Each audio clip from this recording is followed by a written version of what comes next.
Happy Tuesday. It's me, Jen Laidlaw, here for our weekly Teamworks Talk. Today we're talking about leaders not scaring their teams. Kind of like my friend back here, the skeleton. It's a really common thing, especially the higher up you are in an organization and the larger the organization is, you're probably scaring some people on your team.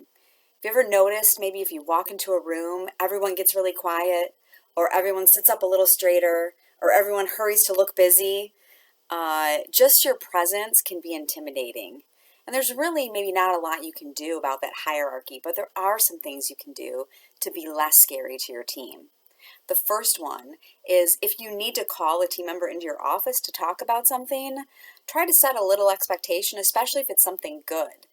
Simply adding a phrase like, I have good news. Come into my office. I'd like to talk to you. Versus saying, come in my office. I'd like to talk to you. Can set a better expectation with the team member that they don't need to start sweating as they're walking over to your office. Being really mindful when you make a request of a frontline team member. Know that when you ask for something without specific direction, they will drop everything they're doing. It doesn't matter how important it is to work on your thing. So being clear about why you're asking them, when it's due, and asking them also, how is this going to impact the rest of their work? Assume that it will.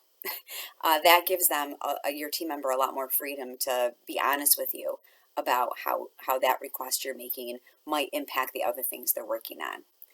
Asking curious questions. So before sharing your opinion, asking someone, oh, I'm curious about that, or tell me more about that, in a real non-judgmental kind of way, before stating your opinion or what you think. Once you say your opinion, you've given the right answer, and very few people will disagree. And so if you want to be less scary, ask other people what they think first, and then be a little vulnerable.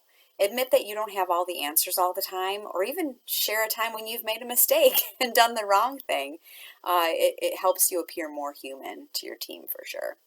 The other thing, the last thing I'll recommend, is just being there for the fun times. Sometimes, especially leaders, and as we get higher up in an organization, we deal with some of the most challenging and difficult things in the business.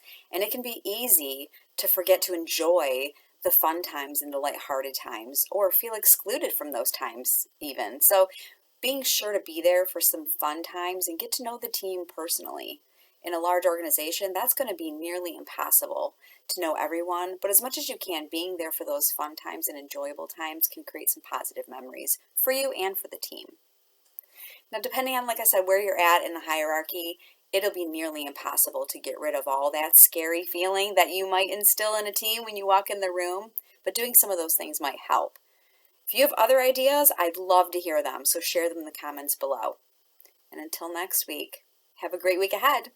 Bye.